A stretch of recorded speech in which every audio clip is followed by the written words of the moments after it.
Subscribe कीजिए हमारे channel morning GK को और दबाइए इस बेल के आइकन को ताकि आपको मिले हमारी लेटेस्ट वीडियो की अपडेट सबसे पहले। नमस्कार दोस्तों, आपका अपने चैनल मॉर्निंग जीके में आपका स्वागत है और आप देख रहे हैं मॉर्निंग जीके ऑब्जेक्टिव क्लास 20, जिसमें हमने इतिहास प्राचीन भारत के विषय गुप्त साम्राज्य को कवर किया है। इस विषय से जुड़े महत्वपूर्ण वास्तुनिष्ठ प्रश्नों को आसानी से याद कर सकते हैं। तो चलिए शुरू करते हैं। हमारा पहला प्रश्न है, गुप्त साम्राज्य का उदय कब हुआ? सही उत्तर है ऑप्शन सी, तृतीय शताब्दी के अंत में। गुप्त साम्राज्य का उदय तृतीय शताब्दी के अंत में हुआ। हमारा अगला प्रश्न है, गुप्त साम्राज्य का उदय कहाँ हुआ? सही उत्तर है ऑप्शन ए, कौशाम्बी में। गुप्त साम्राज्य का उदय कौशाम्बी में हुआ। हमारा अगला प्रश्न है, गुप्त वंश का संस्थापक कौन था? सही उत्तर है ऑप्शन बी, श्रीगुप्त। गुप्त वंश का संस्थापक श्रीगुप्त था। हमारा अगला प्रश्न है, श्रीगुप्त का शासनकाल क्या था?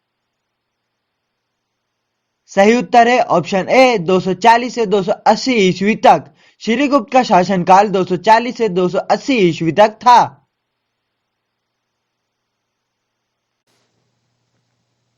हमारा अगला प्रश्न है, श्रीगुप्त का उत्तराधिकारी कौन हुआ?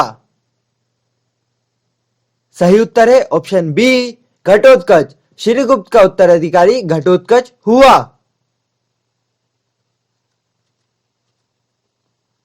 हमारा अगला प्रश्न है, घटोत्कच का शासनकाल क्या था? सही उत्तर है ऑप्शन डी, 280 से 319 ईस्वी तक। घटोत्कच का शासनकाल 280 से 319 ईस्वी तक था।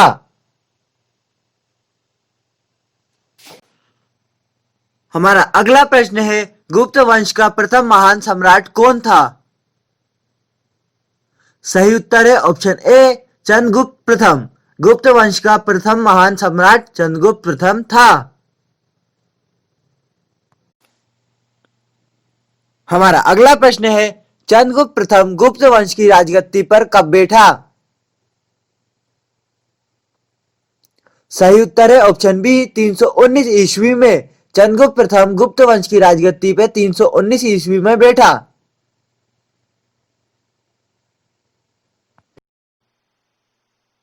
हमारा अगला प्रश्न है, चंद्रगुप्त प्रथम का उत्तराधिकारी कौन था?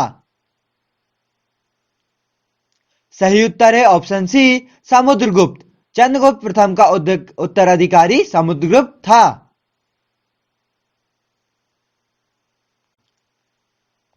हमारा अगला प्रश्न है, समुद्रगुप्त कब गुप्त वंश की राजगद्दी पर बैठा?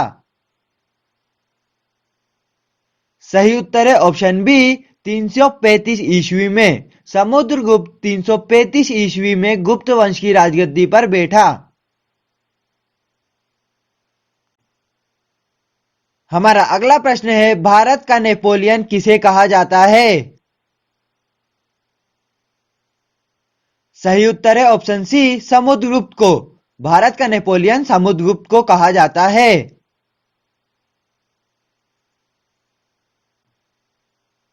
हमारा अगला प्रश्न है, समुद्रगुप्त का दरबारी कवि कौन था? सही उत्तर है ऑप्शन डी, हरिशेन। समुद्रगुप्त का दरबारी कवि हरिशेन था।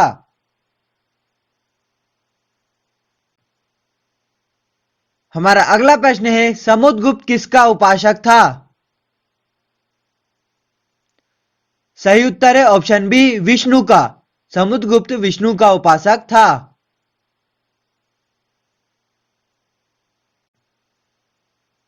हमारा अगला प्रश्न है, समुद्रगुप्त ने कौन सी उपाधि धारण की? सही उत्तर है ऑप्शन सी, ए और बी दोनों। अश्वमेध कर्ता और विक्रमांक। समुद्रगुप्त ने अश्वमेध कर्ता और विक्रमांक की उपाधि धारण की।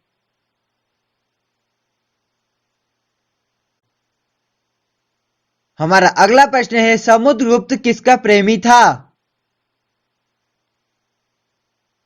सही उत्तर है ऑप्शन ए, संगीत का।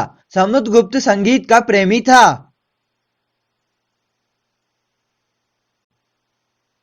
हमारा अगला प्रश्न है, कविराज किसे कहा जाता था?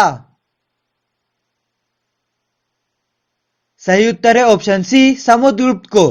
कविराज समुद्रगुप्त को कहा जाता था।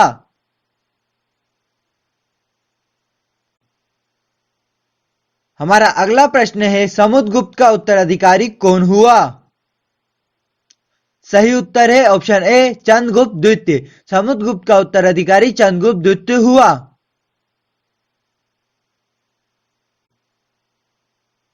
हमारा अगला प्रश्न है, चंद्रगुप्त द्वितीय कब राजगद्दी पर बैठा? सही उत्तर है ऑप्शन ए, 380 ईस्वी में। चंद्रगुप्त द्वितीय 380 ईस्वी में राजगद्दी पर बैठा।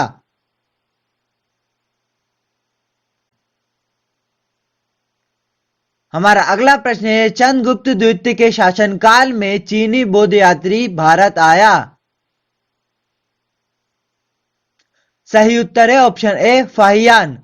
चंद्रगुप्त द्वितीय के शासनकाल में फाहियान चीनी बौद्ध यात्री भारत आया।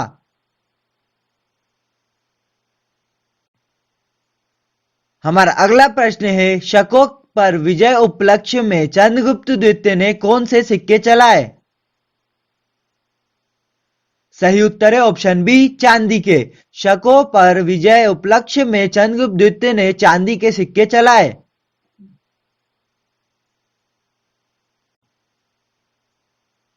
हमारा अगला प्रश्न है, चंद्रगुप्त द्वितीय का उत्तराधिकारी कौन हुआ? सही उत्तर है ऑप्शन ए, कुमार गुप्त या गोविंद गुप्त। चंद्रगुप्त द्वितीय का उत्तराधिकारी कुमार गुप्त प्रथम या गोविंद गुप्त हुआ। हमारा अगला प्रश्न है, कुमार गुप्त प्रथम या गोविंद गुप्त का शासनकाल था? सही उत्तर है ऑप्शन सी, 415 से 454 ईस्वी तक। कुमार गुप्त प्रथम या गोविंद गुप्त का शासनकाल 415 से 454 ईस्वी तक था। हमारा अगला प्रश्न है, कुमार गुप्त प्रथम या गोविंद गुप्त ने किस विश्वविद्यालय की स्थापना की? सही उत्तर है ऑप्शन ए, नालंदा विश्वविद्यालय। कुमार गुप्त प्रथम या गोविंद गुप्त ने नालंदा विश्वविद्यालय की स्थापना की।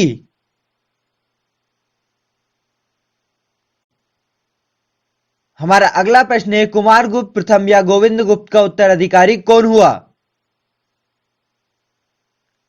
सही उत्तर है ऑप्शन बी, स्कंदगुप्त। कुमार गुप्त प्रथम या गोविंद गुप्त का उत्तराधिकारी स्कंदगुप्त हुआ। हमारा अगला प्रश्न है, स्कंदगुप्त का शासनकाल था? सही उत्तर है ऑप्शन सी, 455 से 467 ईस्वी तक। स्कंदगुप्त का शासनकाल 455 से 467 ईस्वी तक था।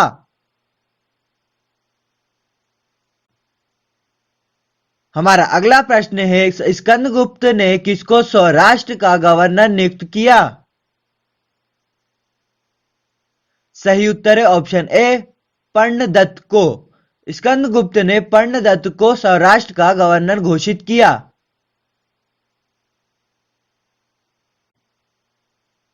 हमारा अगला प्रश्न है, स्कंदगुप्त के शासनकाल में किसका आक्रमण शुरू हो गया? सही उत्तर है ऑप्शन बी, हुड़ों का। स्कंदगुप्त के शासनकाल में हुड़ों का आक्रमण शुरू हो गया। हमारा अगला प्रश्न है, अंतिम गुप्त शासक कौन था? सही उत्तर है ऑप्शन बी, विष्णुगुप्त। अंतिम गुप्त शासक विष्णुगुप्त था। हमारा अगला प्रश्न है, गुप्त साम्राज्य की सबसे बड़ी प्रादेशिक इकाई क्या थी? सही उत्तर है ऑप्शन ए, देश। गुप्त साम्राज्य की सबसे बड़ी प्रादेशिक इकाई देश थी। हमारा अगला प्रश्न है, गुप्त साम्राज्य में देश के शासक को क्या कहा जाता था? सही उत्तर है ऑप्शन ए, गोपना। गुप्त साम्राज्य में देश के शासक को गोपना कहा जाता था। हमारा अगला प्रश्न है, गुप्त साम्राज्य की दूसरी प्रादेशिक इकाई क्या थी? सही उत्तर है ऑप्शन सी, भुक्ति। गुप्त साम्राज्य की दूसरी प्रादेशिक इकाई भुक्ति थी। हमारा अगला प्रश्न है, भुक्ति के शासक को क्या कहा जाता था? सही उत्तर है ऑप्शन सी, उपरिक। भुक्ति के शासक को उपरिक कहा जाता था।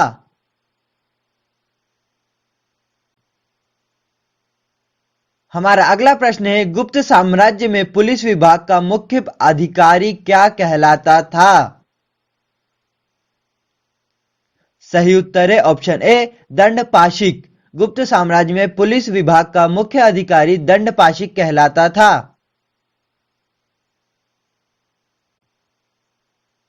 हमारा अगला प्रश्न है, गुप्त साम्राज्य में प्रशासन की सबसे छोटी इकाई क्या थी?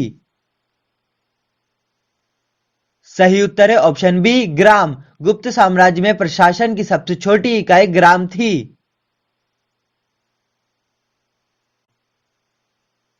हमारा अगला प्रश्न है, गुप्त साम्राज्य में ग्राम सभा का मुखिया क्या कहलाता था? सही उत्तर है ऑप्शन ए, ग्रामिक। गुप्त साम्राज्य में ग्राम सभा का मुखिया ग्रामिक कहलाता था।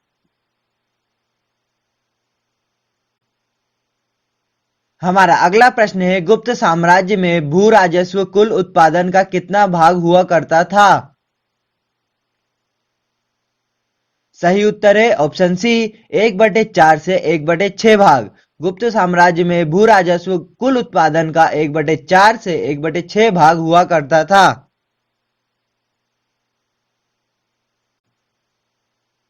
हमारा अगला प्रश्न है, विष्णु मंदिर कहाँ उपस्थित है? सही उत्तर है ऑप्शन ए, तिगवा, जबलपुर, मध्य प्रदेश। विष्णु मंदिर तिगवा, जबलपुर, मध्य प्रदेश में स्थित है।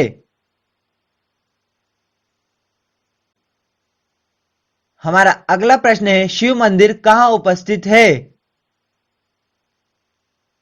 सही उत्तर है ऑप्शन बी, भुमरा, नागोदा, मध्य प्रदेश। शिव मंदिर भुमरा, नागोदा, मध्य प्रदेश में उपस्थित है। हमारा अगला प्रश्न है, पार्वती मंदिर कहाँ उपस्थित है? सही उत्तर है ऑप्शन सी, नैना कुठार, मध्य प्रदेश। पार्वती मंदिर नैना कुठार, मध्य प्रदेश में उपस्थित है।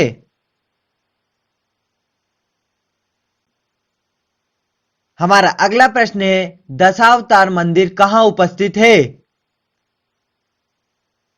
सही उत्तर है ऑप्शन डी, देवगढ़, ललितपुर, उत्तर प्रदेश। दशावतार मंदिर देवगढ़, ललितपुर, उत्तर प्रदेश में उपस्थित है।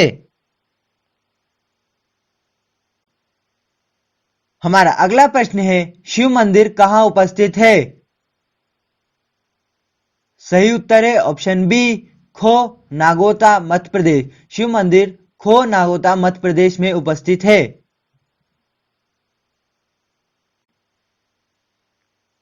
हमारा अगला प्रश्न है, भीतर गांव मंदिर, लक्ष्मण मंदिर ईंटों द्वारा निर्मित कहाँ उपस्थित है?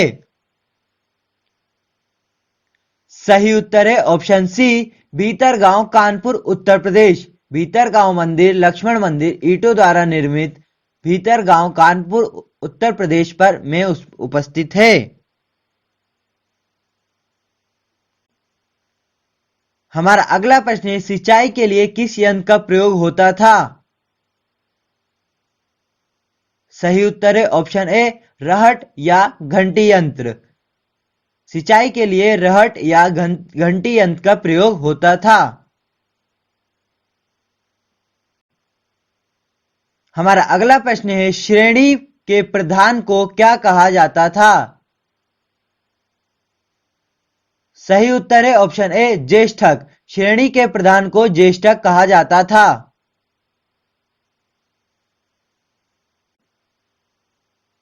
हमारा अगला प्रश्न है, गुप्त काल में सर्वाधिक महत्वपूर्ण व्यापारिक केंद्र क्या था? सही उत्तर है ऑप्शन बी, उज्जैन। गुप्त काल में सर्वाधिक महत्वपूर्ण व्यापारिक केंद्र उज्जैन था।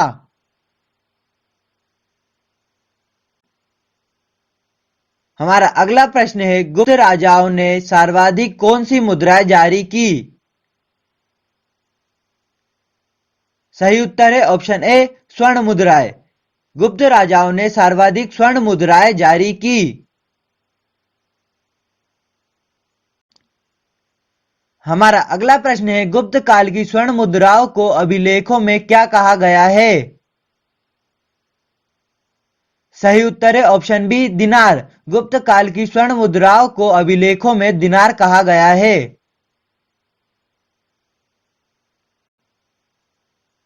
हमारा अगला प्रश्न है, कायस्थों का सर्वप्रथम वर्णन किसमें मिलता है? सही उत्तर है ऑप्शन डी, याज्ञवल्क्य स्मृति। कायस्थों का सर्वप्रथम वर्णन याज्ञवल्क्य स्मृति में मिलता है। हमारा अगला प्रश्न है, पहली बार किसी सती होने का प्रमाण कब मिला था? सही उत्तर है ऑप्शन बी, 510 ईस्वी में। पहली बार किसी के सती होने का प्रमाण 510 ईस्वी में मिला था। हमारा अगला प्रश्न है, पहली बार किसी के सती होने का प्रमाण किस अभिलेख से मिलता है? सही उत्तर है ऑप्शन बी, एरन अभिलेख। पहली बार किसी के सती होने का प्रमाण एरन अभिलेख से मिलता है।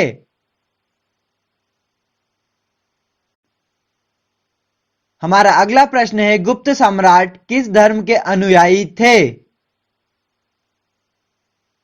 सही उत्तर है ऑप्शन ए, वैष्णव धर्म। गुप्त सम्राट वैष्णव धर्म के अनुयायी थे।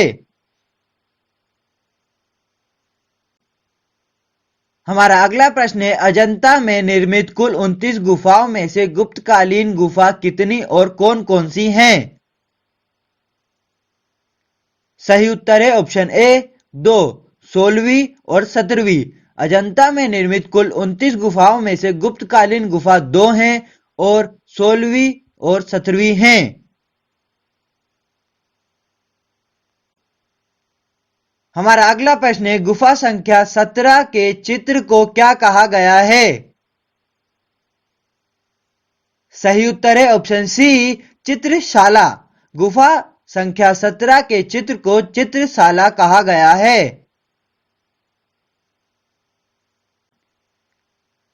हमारा अगला प्रश्न है, अजंता की गुफाएं बौद्ध धर्म की किस शाखा से संबंधित हैं? सही उत्तर है ऑप्शन बी, महायान शाखा। अजंता की गुफाएं बौद्ध धर्म की महायान शाखा से संबंधित हैं। हमारा अगला प्रश्न है, चंद्रगुप्त द्वितीय के शासनकाल में संस्कृत भाषा का सबसे प्रसिद्ध कवि कौन थे? सही उत्तर है ऑप्शन ए, कालिदास। चंद्रगुप्त द्वितीय के शासनकाल में संस्कृत भाषा का सबसे प्रसिद्ध कवि कालिदास जी थे।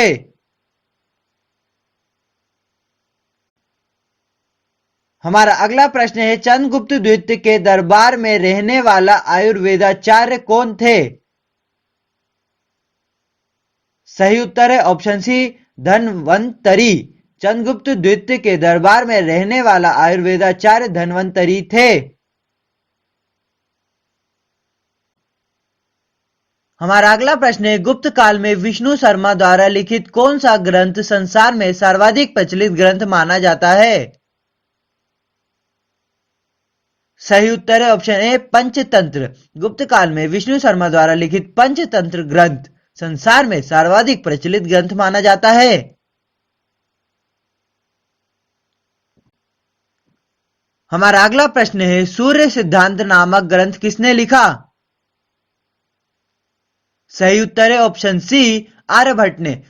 सूर्य सिद्धांत नामक ग्रंथ आर्यभट्ट ने लिखा है। हमारा अगला प्रश्न है, किसने सर्वप्रथम बताया कि पृथ्वी सूर्य के चारों ओर घूमती है? सही उत्तर है ऑप्शन सी, आर्यभट्ट ने।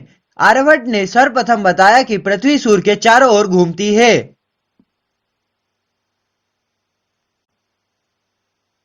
हमारा अगला प्रश्न है, पुराणों की वर्तमान रूप में रचना किस काल में हुई? सही उत्तर है ऑप्शन ए, गुप्त काल। पुराणों की वर्तमान रूप में रचना गुप्त काल में हुई। हमारा अगला प्रश्न है, गुप्त राजाओं की शासकीय भाषा क्या थी? सही उत्तर है ऑप्शन सी, संस्कृत। गुप्त राजाओं की शासकीय भाषा संस्कृत थी।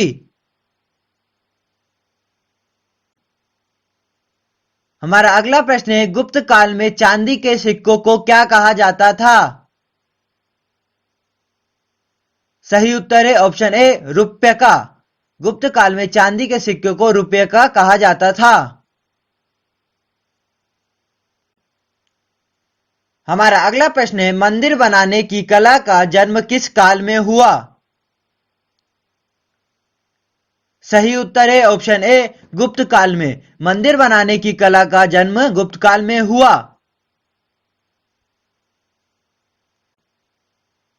हमारा अगला प्रश्न है, त्रिमूर्ति की अवधारणा का विकास किस काल में हुआ?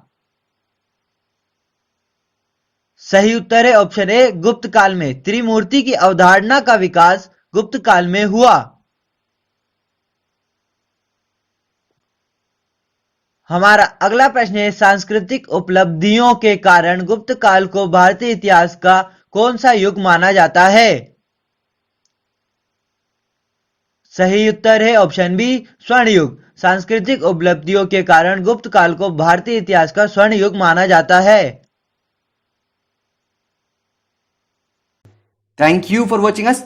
इस वीडियो से रिलेटेड पीडीएफ फाइल डाउनलोड करने के लिए आप वीडियो के डिस्क्रिप्शन में दिए गए लिंक पर क्लिक कर सकते हैं। इस तरह की वीडियोस देखने और नई वीडियोस सबसे पहले पाने के लिए अभी सब्सक्राइब करें हमारे channel morning GK the study platform को और दबाइए इस बेल के आइकन को। यदि आपको हमारा वीडियो पसंद आया तो प्लीज इसे लाइक कीजिए, अधिक से अधिक शेयर कीजिए और कमेंट करके बताइए कि आपको यह वीडियो कैसा लगा।